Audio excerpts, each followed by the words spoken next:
자, 최근에 커뮤니티에서 이슈가 많이 됐던 N번방 방지법 시행에 대한 얘기를 좀 하려고 그러는데, 제가 아까 초기에 말씀드렸지만 이 자료를 사실은 주중에 준비를 했어요. 그랬는데 주중에 정치인분들이 여기다 숟가락을 이렇게, 정치인분들 너무 빠른 거 아닙니까? 제가 방송 한 다음에 얘기를 하던지 언제 주중에 다 한 말씀씩 하시는 바람에 주제를 빼야 되나 빼야 되나. 그래서 확실히 말씀드립니다. 그분들이 한 말씀 하기 전에 만들었어요. 한 말씀 하기 전에 그분들보다 제가 먼저 만들었는데, 그분들의 이 레카 속도가 장난이 아니시다. 저는 이 일요일만 하니까 속도에 밀려서 마치 얘기하는 것처럼이지만 전혀 아니다.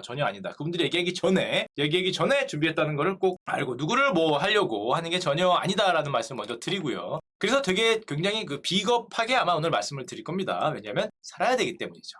자, N번방 사건은 우리가 다 알고 있어요. 2017년, 2020년에 걸쳐서 최소 40명 이상의 아동 청소년 성착취 영상을 텔레그램에서 공유한 천하의 몹쓸 사건이었죠. 주범이라는 갓갓이라는 놈이라 그래야 되나?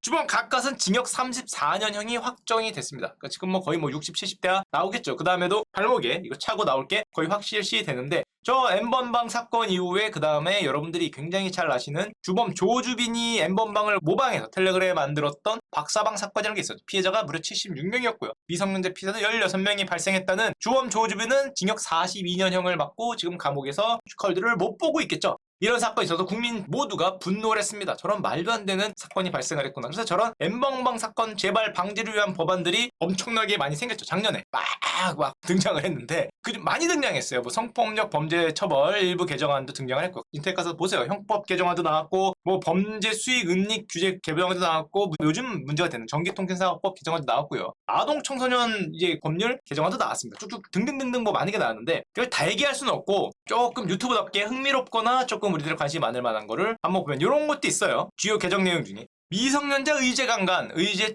가늠이 13세에서 16세까지 상승을 했습니다. 그리고 추행을 한 이제 19세 이상의 자한테 포함이 되는데, 이게 무슨 내용이냐면, 예전에는 13세 이하한테 추행을 하거나 어떤 가늠 같은 행동을 하면은 나이와 무관하게 범죄입니다. 당연하죠. 중학교 1학년 아닌가? 1학년, 2학년 정도 될 것 같은데 13세는 나이와 무관하게 범죄인데, 요거를 16세로 올렸어요. 16세로 올리면서 물론 13세하고 만약에 어떤 문제가 생기면은 어떻게 되냐? 23세 처벌받냐? 그분은 촉법소년이고요. 무적의 촉법소년이기 때문에 거기는 그런 게 있는데, 이제 여기는 무조건이고 13세는 무조건이고 16세까지는 조건. 여기는 무슨 조건이냐? 상대가 19세 이상일 것. 19세 이상이면 뭐 사랑을 했건 뭐 아니면은 뭐 자기들이 좋아서 어떤 문제가 있었건 그냥 처벌입니다. 바뀌었어요. 제가 법률 전문가가 아니기 때문에 정확하진 않습니다. 대충 이래요. 대충. 전문가의 나중에 글이나 그런 거를 보시고 19세 이상으로 바뀌었는데, 물론 이런 얘기들도 많이 하죠. 그러면 이게 사실 3살 차이인데, 물론 법이라는 건 가정을 하면 끝이 없기 때문에 문제 있을 수 있지만 3살 차이가 서로 좋아서 사귀면 어떻게 되느냐? 제가 법을 정확히 모르지만 법률상으로는 문제 될 수 있습니다. 대학교 1학년이 아니면 대학교 2학년이 뭐 고등학교 1학년이나 고등학교 2학년 같은데, 그 정도 하고 서로 사귀면은 사실은 좀 문제가 될 수 있는 그런 뭐 조건으로 생긴 이런 것들이 이제 개정이 됐죠. 이런 식으로 개정이 많이 됐는데, 오늘 얘기 드릴 거는 문제가 많이 됐던 건 이거죠. 통신사업자 개정안인데 이런 겁니다. 일반인에게 공개되어 유통되는 불법 촬영물이 있다면은 이거에 대한 삭제나 접속 차단하는 어떤 필요한 조치를 통신사업자가 해야 된다. 기술적, 관리적 조치를 해야 된다. 시스템에 자동으로 기록되도록 하고, 방송통신위원회가 자료를 제출하라 그러면 자료를 제출을 해야 된다라는 게 주요 개정 내용인데, 통신사업자에게 부과된 의무입니다. 한마디로 조건은 일반에게 공개 유통되는 불법 촬영물이니까, 일반에게 공개가 있으니까 여러분의 사적인 뭐 개인톡 이런 거는 아니죠. 개인톡 그런 게 아니라 공개적으로 볼 수 있는 커뮤니티 글이라든지 아니면 뭐 오픈 채팅 같은 거, 이제 그런 데서 유통되는 영상 같은 경우에는 사업자는, 그런 걸 운영하는 사업자는 대통령령으로 정하는 기술적 관리적 조치를 하고 자동으로 기록하고 자료 제출 명령할 때는 제출을 해야 된다는 건데, 그래서 처음에 이게 나왔을 때 2020년에 나왔을 때 이런 얘기를 많이 했죠. 이거 설마 우리가 두려워하는 사전 인터넷 검열인가? 라는 생각을 했는데, 그때 방통위원장의 인터뷰가 이런 게 있었습니다. 사전 검열이 아니다. 이거는 이제 신고 포상 제도를 위한 거다. 사적 대화를 들여다보는 것은 헌법 가치를 훼손하는 거기 때문에, 방송통신위원장님 인터뷰입니다. 아니다. 지금 우리가 얘기하는 거는 신고 포상 제도를 운영하겠다는 거다. 2020년에 성착취물의 2차 전파, 개인 대화방에 있는 거를 막는 게 아니라 이제 공개적으로 가면은 그걸 막겠다는 취지다라고 얘기하셨어요. 그래서 그런 줄 알고 뭐 그래 하고 별다른 신경을 안 썼는데, 막상 2021년에 딱 시행을 하고 보니까 몸으로 느끼는 거죠. 뭐를? 동영상을 올릴 때마다 이게 검토 중입니다라는 게 뜨잖아요. 그러니까 야, 내가 올리는데 검열을 하네? 내가 올리는데. 뭔지 이렇게 돌아간다며? 저 오픈 채팅방에 올라오지 않아서 모르겠는데. 뭐 우리 돌아가면서 ING가 뜨는 거죠. 긴지 아닌지가 떠서 yes 뜨면 되는 거고 no 뜨면 안 되는 거니까 아니 내가 올리는 거를 검열을 한다라는 느낌을 굉장히 많이 받는 거죠. 이번 N번방 방지법 대상하는 업체가 조건이 있습니다. 연매출 10억 이상, 뭐 10만 명 이상이라니까 우리나라 대부분 커뮤니티가 들어가죠. 한 87개라 그러니까 커뮤니티 사이트나 이제 네이버 카카오 플랫폼이 다 들어가기 때문에 이런 업체들은 저 법에 따라서 여러분들이 올리는 영상을 모두 다 돌려야 돼요. 일단 돌리고 비교한 다음에 긴지 아닌지에 따라서 올리고 안 올리고를 결정을 해줘야 되는데 이렇게 돌아가죠. 커뮤니티. 왜냐면 커뮤니티라는 거는 일반이 볼 수 있잖아요. 사적인 게 아니라 공개된 곳이기 때문에 어떤 영상을 올리든지 이렇게 자동으로 돌아가는 게 현재 우리가 느끼고 있죠. 그럼 이게 어떤 식으로 되냐라고 제가 좀 살펴봤더니 동아일보 이렇게 떴더라고요. 방송통신위원회가 갖고 있는 특정 DB가 있답니다. 데이터베이스가 있는데 여러분들이 올리면 실시간으로 이렇게 비교를 한다는 거죠. 비교를 해서 만약에 여기에 해당되는 거면 NO, 거부가 되는 거고 해당되지 않으면 올라가는 이런 게 된다고 하는데 이게 문제는 이거죠. 신고가 있었을 때 비교 검토하는 게 아니라 사전에 이 모든 이미지를 동영상 검증 이미지를 다 검토를 하니까 그것도 국가가 보유한 이제 DB와 검토를 한다는 게 요즘에 이슈가 많이 되고 있죠. 방송통신위원회가 가지고 있는 DB는 누가 만들고 이거 어떻게 비교하는 거냐. 이거 물론 배틀이 한국전자통신연구에서 만든 딥러닝 기술을 가지고 활용한다 그러는데 어쨌건 DB나 기술이나 전부 다 정부가 만드는 거기 때문에 이 성착취물을 퍼뜨리지 말라는 대의에 반대하는 사람은 대한민국에 없을 겁니다. 대한민국이 없는데 그게 문제가 아니라 정부가 가지고 있는 DB와 정부가 가지고 있는 기술로 이 개인의 이거와 비교를 한다 그러니까 정부를 저는 믿죠. 저는 믿기 때문에 100% 지지를 하는데 이 안 좋은 마음을 먹은 이런 정부가 등장을 했을 경우에 이게 악용의 가능성도 또 배제할 수는 없다는 걱정들을 많이 하고 이 얘기 많이 하죠. 이게 위헌이냐 아니냐. 모든 국민은 사생활의 비밀과 자유를 침해받지 않고 통신의 비밀을 침해받지 않는다는 게 헌법에 있는데 위헌이냐 아니냐 아니면 이런 거 N번방에 실제로 대상이 됐던 텔레그램은 얘네는 왜 빠졌냐 얘네는 87개 중에 없지 않냐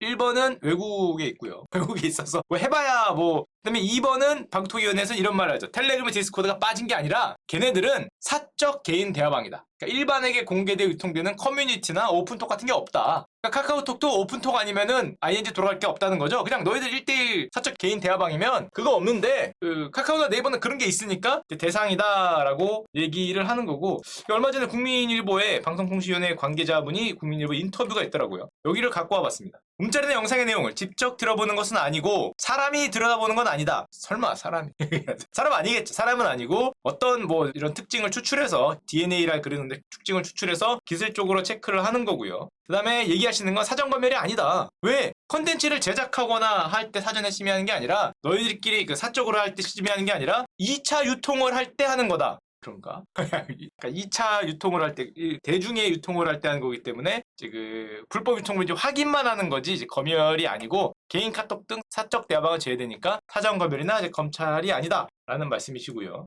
그리고 텔레그램에도 적용이 될 수 있다. 다만 텔레그램이나 이런 데들 모두 사적 대화방이니까 적용이 안 될 뿐이다. 근데 이 N번방은 사적 대화방에서 일어난 일. 근데 전체를 저같은 이제 불순한 사람들은 그런 생각을 하는 거죠. 아니 그러면 이 N번방 사건, 박사방 사건 전부 텔레그램이니까 모두 사적 대화방에서 일어난 사건인데 여기서 일어난 사건을 이 체크를 안 하고 대중이 보는 공개된 이거를 몽둥이로 여기를 이제 때리니까 이건 이게 여기는 아무 문제가 기존에도 없었는데 뭐 이런 생각을 부충한 사람들이 가끔 하다 보니까 방통위원회가 슈카디가 몰라서 그런다고 그거는 사적 검열 우려가 아니다 이렇게 이제 올려주셨죠. 특히 올려주셨는데 이 내용을 쭉 보다 보면은 결국에는 이거죠. 더 큰 공익을 위해 약간의 자유 침해를 감수해야 하는가. 그러니까 모든 자유와 권리에는 한계가 있으니까 공익을 위해서 약간의 자유 침해를 감수할 수 있다라고 얘기하는 분들이 있고요. 반대로 얘기하면은 아니 자유를 침해하는 거다. 이거 공익보다 자유가 크다라고 얘기하는 분이 있는 거죠. 생각에 따라서 사람에 따라서 이렇게 있는데 사실 저는 이렇게 생각합니다. 제 생각에 뭐가 전혀 중요치 않죠. 불법 성착취물 유포 방지라는 공익에 반대하는 사람들은 대한민국에 없겠죠. 이거 반대하면 안 돼요. 당연히 이 방지해야지 유포를. N번방에 우리가 분노하고 했기 때문에. 그런데 이런 의문을 갖는 거죠. 침해되는 자유와 얻을 수 있는 공익을 우리는 비교를 해야 될 텐데 그래서 어디가 크냐에 따라서 결정을 하겠죠. 뭐 훌륭한 분들이 결정을 할 텐데 침해되는 자유 대비 얻을 수 있는 공익이 압도적으로 큰가? 아니면은 이 침해하는 방법이 최소한의 방법이었나? 뭐 제 대학교 때 배웠던 기억을 하자면 자유를 덜 침해하는 방법은 없나? 아니면 침해되는 방법으로 또 다른 침해로 나타낼 가능성은 없나? 라는 거를 아마 검토를 훌륭한 분들이 하셨겠죠. 학자분들이하고 교수님들하고 위원회 분들이 하셨을 텐데, 우리가 걱정하는 거는 뭐 이런 거죠. 모든 동영상을 게시 이전에, 모든 이전의 검토죠.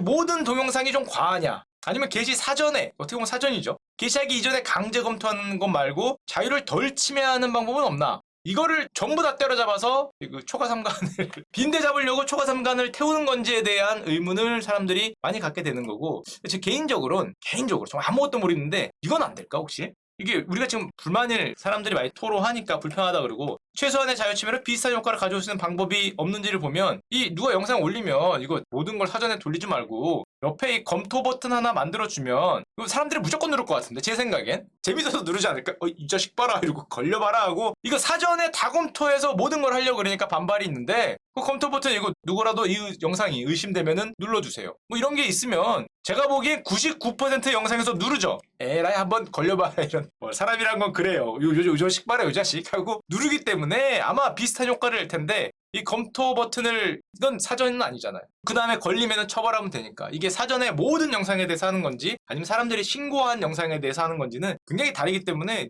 제 생각엔 이러면 비슷하게 안 누르지 않을 것 같은데, 하품하는 영상 올려도 이 자식 봐라 하고 분명히 누르게 될 것 같은데, 하여튼 뭐 이런 어떤 식으로도 좀 최소한의 방법으로 하는 방법이 있지 않나를 좀 생각을 할 필요는 있겠죠. 지금 방법도 뭐 저는 뭐 다 좋습니다. 제가 뭐가 있겠습니까? 또 이것도 있죠. 국가가 공익을 위해 국민의 자유를 제한하고 살펴보는 것 분명히 필요합니다.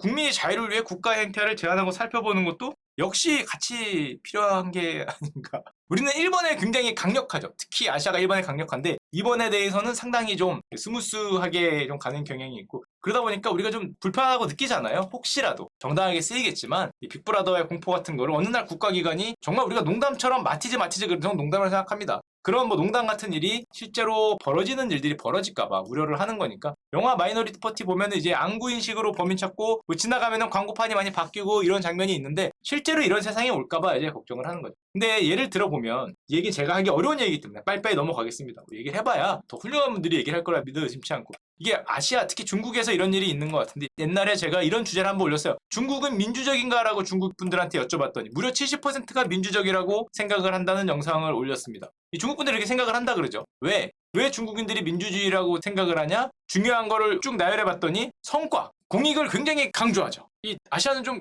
우리나라 포함해서 이 뭔가 성과나 이 공익적인 걸 굉장히 좀 중국 분들은 높게 평가하죠. 무슨 빈부격차 축소, 일자리 보장 높게 하는데, 반면에 언론의 자유, 집회의 자유, 결사의 자유, 이런 개인의 자유는 희한하게 좀 낮아요. 희한하네. 이게 아시아 유교적 특징인가? 유교는 아닌가? 무슨 특징인지 몰라도 뭔가 우리는 공공의 이익을 굉장히 좋습니다. 저도 그렇게 생각해요. 아시아 사람이니까. 공공의 이익이 더 중요하지. 나보다 공공의 이익이 훨씬 중요하기 때문에 이 공익을 좋게 생각하는 게 나쁜 특징으로 생각 안 하는데, 특징 자체가 좀 그런 측면이 있죠. 그래서 중국 같은 경우에, 중국은 좀 극단적이죠. 위대한 중화민족의 부흥이라는 성과가 우선되다 보니까 개인의 자유가 굉장히 밀리는 게 이제 중국의 일이라고 개인적으로 생각하는데, 예를 들면 이 얘기 내가 왜 하고 있지?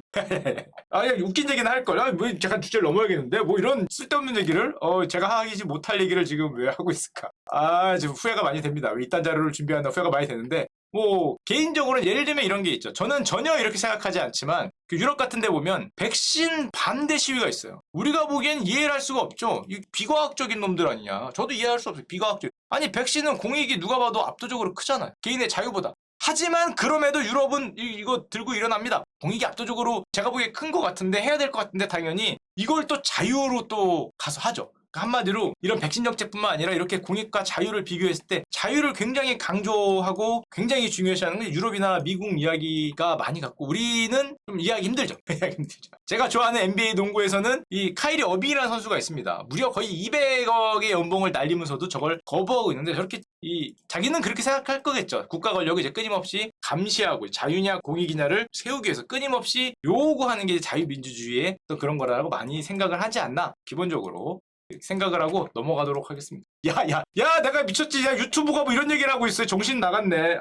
죄송합니다. 정신 나간 소리 하고 있어서 딴 거로 넘어가고요. 중국에는 이게 있습니다. 중국에는 사회신용체계, 세서미 크레딧이라는 게 있습니다. 들어보셨는지 모르겠는데 2015년에 처음 시작했어요. 이게 가서 보시면 알겠지만 자신의 사회적 점수와 등급을 보여줍니다. 크레이지 세서미라고 누르면 점수가 나와요. 740, 720 옛날에 보여드렸죠. 이 점수가 어떻게 나오냐? 점수가 나오는 기준이 뭐냐? 기준이 이겁니다. 이거 세서밋 발음이 뭐야? 세서밋 크레딧 점수의 기준이 여러분들이 온라인에서 행동 또는 방문한 웹사이트에서 어떤 행동을 했냐 이게 들어가고요. 금융상태, 여러분들의 금융상태나 이용 서비스에 대출이 연체가 되냐 안 되냐 당연히 들어가고요. 개인정보 사는 곳 전화번호가 들어갑니다. 그리고 마지막으로 믿기지 않겠지만 인터퍼스널 릴레이션십이 들어가요. 온라인에서 여러분들이 친구들과 한 행동 야야야 롤하다가 욕한 분들 조심하십시오. 롤이 들어간지 모르겠는데 친구들과 한 행동 뻘글을 썼다 뭐 아니면 말도 안 되는 뭐 선동을 했다 그럼 점수에 반영이 돼요. 그래서 여러분의 점수가 나옵니다. 온라인에서 한대야 무서운데 개인 방송에서 한마디로 헛소리를 하면 점수가 날아갈 수 있어요. 실제로 이게 공지된 거예요. 공지된 거. 이렇게 해서 여러분들한테 온라인 데이터가 돼서 스코어가 나옵니다. 스코링이 돼요. 그래서 국가가 계산해줘요.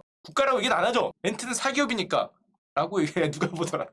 그래서 계산해줍니다. 당신의 점수는 이거 몇 점, 이거 몇 점, 어질러티 몇 점, 파워 몇 점, 위스덤 몇 점. 그래서 이런 게 나와요. 이게 만약에 한쪽 점수가 지나치게 모자르면 다시 태어나될 수도 있습니다. 캐릭터 다시 만들어낼 수도 있어요. 지나치게 한도 이하로 떨어지면 캐릭터 다시 만들어낼 수도 있기 때문에 이 오각형을 잘 만들어서 아니면 사회가 여기에 대해서 공익적인 이유로 규제를 하겠죠. 이 점수가 낮다, 이 점수가 높다. 이걸로 공익적인 이유를 규제를 합니다. 비행기 기차 이용, 뭐 승진, 뭐 되게 사소한 거에서 많이 활용을 한다 그러는데 중국 분들은 보면 신기한 게 우리 같으면 와 제정신이야? 그걸 어떻게 점수를 매? 내가 어저께 뻘글을 한 거를 오늘 아침에 켜보니까 세서미 점수가 1점이 내려갔고 이런 거잖아요. 그러니까 말이 안 된다고 생각하는데 중국에서는 점수 인증 게임 열풍이 분다. 진짜입니까? 서로 이렇게 보여주면서 야 나 724점이야 야 너 680점밖에 안 됐네 야 사람이냐 뭐 이런 거 한다는 거죠. 근데 뭐 소개팅 나가면은 보여주는 거죠. 어머 뭐 오빠 아니면 언니 누나 점수 몇 점이에요? 그럼 별거 아닌데요. 뭐 이런 남자입니다. 뭐 이런 거 갖고 그래 뭐 이런 780 뭐 이런 거를 보여주는 거죠. 어머 뭐 700이야 뭐 선금지 700이야 미팅 금지 뭐 이런 게 나올 수도 있는. 그러다 보니까 당연히 개인들은 중국 분들은 이 점수를 높이고자 하고 이게 어떻게 보면 뭐 계몽이다 교육이지만 국가 입장에서는 국민들이 뭐 자기들의 수준을 높인다고 생각하겠죠. 교육을 하는 방법이 되겠죠. 자 그런데 저는 궁금했던 게 중국 분들은 이 사회적 신용 점수 시스템을 어떻게 생각할까? 저 세서미 스코어라는 거를 긍정적으로 생각할 것 같습니까? 부정적으로 생각할 것 같습니까? 여기는 연구가 있었어요. 가까워서 퍼온 건데요. 중국인들은 소셜 신용 시스템에 익숙해졌다. 보면 대다수가 84%가 사회적 신용 시스템에 참여하고 있다. 16%는 참여하지 않는다는 건데 많은 걸 포기한 거죠. 저 점수가 없는 거죠. 저 점수가 없다는 말은 84%가 참여하고 있는 시스템에 참여하지 않는 거는 이 정도면 거의 왕따죠. 왕따. 정말 이 신념이 가득한 분들이라고 할 수 있는데 84%는 참여하고 있습니다. 이 사회적 신용점수 시스템을 어떻게 생각하나? 와 대단한 거예요. 80%가 긍정적이라고 생각해요. 중국 분들 2200명 대상으로 2018년에 한 설문조사인데 긍정적이다. 그러니까 저 긍정적으로 생각하니까 서로 이렇게 자랑을 하고 비교하고 이걸 높이려는 행동을 하는 거죠. 서로 그러면서 이게 뭐 어때? 이게 뭐 이 사람이 어떤 문제가 있는지 없는지 이 사람의 어떤 그런 뻘글 쓰고 가서 니들이 멍뚱한 거 하고 그런 걸 하면 점수 내려가고 아니고 공익적인 걸 하면 점수가 올라가는 거니까 훌륭한 시스템이다. 이거 사회 수준을 높이고 사회 공익에 굉장히 적합한 시스템이다라고 80%가 생각을 한다고 합니다. 또 일단 만약에 미국에서 아니면 서구에서 유럽에서 이 시스템을 돌린다 그러면 돌팔매를 맞을 것 같은데 와, 걔네는 백신 안 맞는다고 시위하는 나라인데 너희의 뻘글을 신용점수를 내서 이 소셜 시스템으로 만든다 그러면 그러니까 생각하는 게 완전히 다른 거죠. 어떻게 보면 이게 어떤 이 시스템이 사회적 공익을 가져오고 사회의 수준을 높여주고 개인의 자유를 좀 제약하긴 하지만 그게 자유냐 이런 생각을 하는 거죠. 잘못되는 거는 자유가 아니라 뭐 교육을 할 필요가 있다고 생각하기 때문에 이게 높지 않나 생각을 하고 소득별로 보면 중국입니다. 소득이 고소득자가 굉장히 긍정적이다가 90%예요. 오히려 저소득자가 부정적입니다. 30%. 근데 그럴 수밖에 없는 게 기득권이죠. 기득권. 고소득자들은 이 사회가 좀 지금처럼 그냥 지금 현상이 좋은 거죠. 현상이 좋으니까 고소득자일수록 어떻게 보면 깨어있으니까 저런 거에 대해서 자유를 좀 더 갈구할 것 같은데 중국은 반대라는 거죠. 반대로 고소득일수록 저런 사회 시스템에 대해서 이제 긍정적인 거고 기득권일수록 굉장히 긍정적이다. 그러다 보니까 당연하겠지만은 중국에서는 나이 좀 있는 분일수록 좀 찬성이 높고요. 뭐 그렇다고 나이가 뭐 어린 사람이 부정적인 것도 아닙니다. 부정적인 것도 아닌데 일단 소득이 높고 조금 자기가 안정적이면은 저런 어떤 자유를 좀 억압하더라도 사회를 위한다는 그런 목적이 있는 저런 사회적 신용점 시스템을 긍정적으로 보는 것 같고 결론적으로 중국인들의 대다수는 우리가 밖에서 그렇게 뭐라 그래도 거부감을 느끼고 있잖아요. 저 결과에 따르면 실제인지는 모르겠지만 제가 중국 분들 만나서 얘기해 본 건 아니니까 거부감을 느끼고 있지 않다. 더 나은 공익, 더 나은 성과를 위한 방법 내지 수단으로 생각을 한다. 마치 중국인들은 중국이 민주적이다라고 생각하는 것 비슷하게 이게 더 나은 위대한 중국, 위대한 중국몽, 전 세계에서 G2로 올라가게 하는 그런 방법 내지 수단으로 생각을 하기 때문에 좋다는 거죠. 자유 그 자체에 대한 평가가 낮죠. 그냥 그 사회에 있던 평가가 이 중요도가 굉장히 낮은 거고 그것보다 저렇게 자기네들이 더 잘 살고 G2가 되고 위대한 중화 민족이 뭐 이게 되는 걸 더 높게 평가하는 경향이 있고 그러다 보니까 옛날에 보여드렸지만 시진핑 주석이 이런 얘기를 하는 거죠. 서구식 민주주의를 강요하지 마라. 서구식 자유를 강요하지 마라. 우리는 국민이 판단하는 나가봤지 않냐 70%. 아까 그거 뭐 세서민인지 뭔지 80%. 맞자 이 정도 지지하니까 내비둬라 이런 얘기를 하고 얼마나 자신감이 넘쳤으면 얼마 전에 12월 4일 지난번에 보여드렸지만 중국적 민주 백서를 사회주의 국가가 발간하는 기염을 토했죠. 야 우리가 보기엔 권위주의 국가이면서 사회주의 국가인데 민주주의 백서를 발간하면서 이제 자기네식 민주주의를 교육시키려는 백서죠. 너희들 이래서 안 된다는 거를 발간하면서 서방에 대한 민주주의의 정의에 대한 독점을 깼다. 너희의 민주주의만 뭐 유일한 민주주의가 아니다. 이런 기염을 토하는 일이 펼쳐졌는데 중국에 또 이런 것도 있죠. 물론 우리가 보기엔 아니 그렇다고 해도 이거 만리방화벽 너 인터넷도 검열하잖아. 유명한 황금방패 프로젝트 이거 너희들 구글 안 되고 유튜브 안 되고 다 막아놨잖아요. 여기 뭐 니들 특정 키워드도 차단했지 않냐. 뭐 천안문 뭐 왔다 안 되고 정부가 AI로 자동 차단하고 그랬지 않냐. 그러니까 너희들은 자유가 없다. 중국 분들한테 봤더니 중국 분들도 보긴 본다고 합니다. 우회 방법 VPN 많이 사용하는 거 있죠. 그죠? 저는 잘 모르겠는데 여러분이 그 많이 아시는 그 방법을 사용해서 중국 분들도 길을 쓰고 막지만 길을 쓰고 본다고 합니다. 길을 쓰고 보는데 보는 게 어느 정도 일반화 됐는데 문제는 어디? 2021년 바로 현재 11월 가장 강력한 데이터 규제 초안이 나왔죠. 데이터 안보 관문을 우회하는 이런 천하의 몹쓸 그런 사람들은 걸리면 법이 나왔습니다. 그러니까 우회하거나 이렇게 경로 서비스를 제공하면은 걸리면 안 된다라는 법이 나왔기 때문에 아마 저것도 막히지 않을까 생각이 되고 한마디로 중국 입장에선 사회는 안정되고 세계 G2가 되고 성과도 굉장히 있는 것 같은데 우리가 보기엔 너무 기울어졌죠? 우리가 보기에 야 이거 뭐 장난해? 이거는 어디다 팔아먹고 이거만 뭐 이만하기 위해서 우리식 민주주의라고 하는데 우리가 보기에 그렇고 중국인들은 만족을 한다고 하니까 어디에 뭐 방점을 주냐에 따르지만 우리가 느끼기엔 좀 그렇지 않나라는 생각을 좀 하고 물론 그래서 이거랑 비슷하게 대한민국 2019년에 이게 있었죠. HTTPS 차단 정책 이걸로 또 시끄러웠죠. 제가 그래서 뭐를 차단했는지 전 잘 모르겠어서 검색을 했는데 나무위키에서 봤습니다. 뭐 쭉쭉 있어요. 뭐 리벤지 포르노, 뭐 성매매, 도박 쭉 있어서 개인적으로 이걸 보면서 개인적으로 그래 차단당할 만했네라고 생각을 하긴 했지만 이게 그걸 떠나서 이런 얘기를 하는 거죠. 공익을 위한 정부의 관여와 개인의 자유 사이에 균형을 좀 맞추려고 특히 아시아 국가들은 우리는 좀 노력을 조금 좀 많이 해야 되잖아. 그러니까 우리는 이상하게 태생적으로 저부터 공익에 대한 인식이 굉장히 강해요. 굉장히 강하기 때문에 좋죠. 그래서 우리가 코로나 같은 것도 빨리 극복을 하고 나라에 문제가 생겼을 때 공익을 해서 다 같이 뭉치고 어떻게 우리의 특징이어서 좋은데 여기 굉장히 강하니까 여기는 냅둬도 강할 것 같고 개인의 자유 쪽을 조금 더 신경을 써야 양쪽을 좀 더 균형 있게 갈 수 있지 않을까